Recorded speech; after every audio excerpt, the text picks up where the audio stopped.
What broke after promotion? The promotion was supposed to change everything. More authority, more respect, more validation that the years of effort had been worth it. From the outside, it looked like a rival. But this story begins after congratulations faded in '97, when something unexpected quietly broke. For a long time, the promotion had been the goal. It represented progress, proof, and stability all at once. They imagined how it would feel to finally reach that level, to be seen differently, to have their work matter more. And in today's world, where advancement is treated as the ultimate measure of success, this story matters because it reveals what can happen when achievement doesn't deliver what it promises. At first, everything felt right. The title carried weight. The responsibilities expanded. Their voice mattered in rooms it hadn't before. They moved with confidence, supported by the belief that the step forward would bring fulfillment along with status. For a brief moment, it did. Then subtle cracks began to appear. The work changed, '97 not in difficulty, but in texture. Fewer moments of creation. More time spent managing perception, expectations, and politics. Decisions became less about solving problems and more about protecting outcomes. The promotion elevated their position, but narrowed their connection to the work itself. They noticed how often they were now removed from what originally drew them in. The hands-on challenges, the sense of progress through learning, the satisfaction of building something tangible. In its place was oversight, coordination, and pressure to perform certainty rather than pursue understanding. At first, they told themselves this was the price of advancement. That discomfort was normal. That fulfillment would return once they adjusted. But as weeks passed, a quiet realization formed.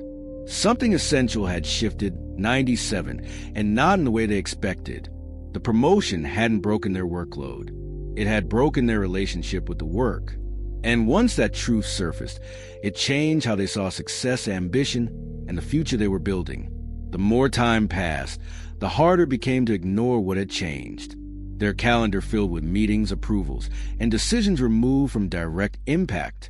The work now lived at a distance. They were responsible for outcomes they no longer shaped with their own hands. And that distance slowly eroded the satisfaction they once felt. The conflict deepened as they struggled with an unspoken expectation. Gratitude. They were supposed to be grateful. The promotion was a reward many people worked years to achieve. Admitting discomfort felt ungrateful, even disloyal to versions of themselves who had chased this goal so relentlessly. They tried to adapt, lean into leadership, find meaning in influence rather than execution. Some days it worked.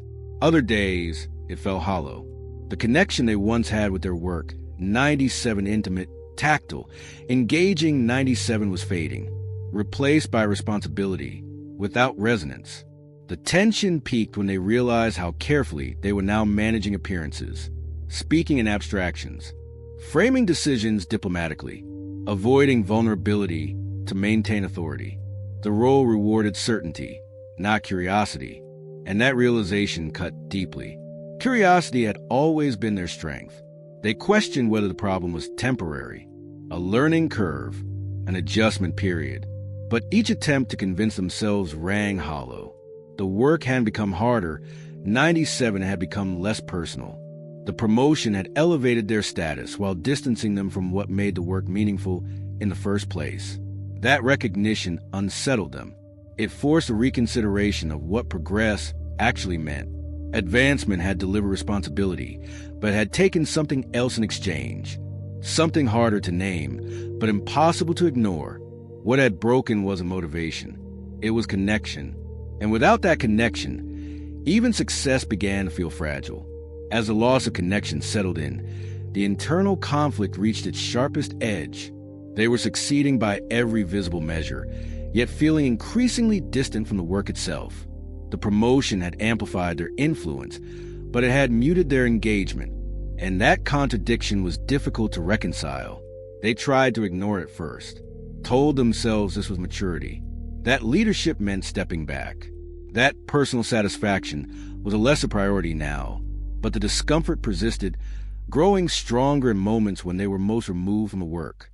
The more they operated at a distance, the less anchored they felt, The tension intensified when they noticed how their energy had changed. Days felt heavier, even when outcomes were positive. Wins felt procedural. Challenges felt administrative rather than stimulating. They were solving problems, but not in ways that stretched or inspired them.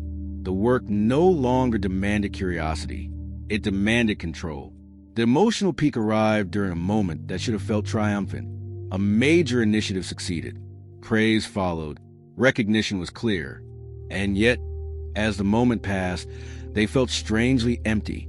Not proud, not fulfilled, just relieved. That reaction startled them.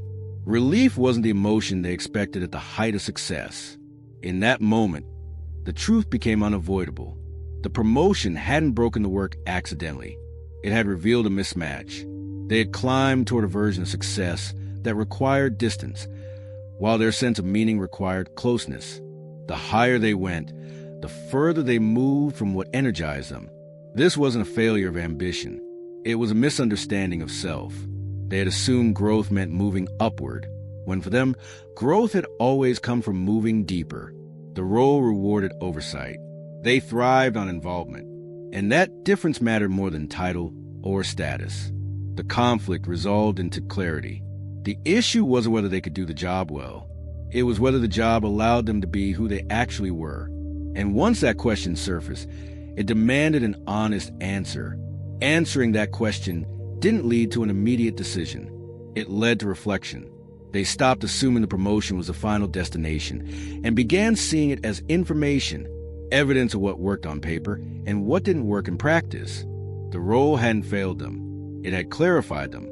They began reshaping their approach from within, delegating differently, protecting time for deeper involvement where possible, seeking projects that allowed them to reconnect with the substance of the work, not just its outcomes. Some changes helped. Others revealed hard limits that couldn't be negotiated away. Over time, a deeper understanding formed. Advancement isn't neutral. It amplifies certain traits while suppressing others. And the higher you go, the more that trade-off matters. For some, distance creates leverage. For others, it creates disconnection. Knowing which one you are changes how you define success entirely. Looking back, they stopped seeing the promotion as something that broke them. It broke an illusion. The belief that more authority automatically means more fulfillment. The belief that progress always points upward. The belief that wanting closeness to the work is a weakness rather than a design principle. What replaced those beliefs was something quieter, but stronger: self-knowledge. They understood now that careers aren't built by chasing abstract milestones. They're built by aligning roles with how you actually engage, think, and contribute at your best. The promotion didn't ruin the path. It revealed the truth of it. Sometimes clarity doesn't come from failure. Sometimes it comes from success that feels strangely empty. And learning to recognize that emptiness, rather than explaining away, may be the most valuable career skill there is. What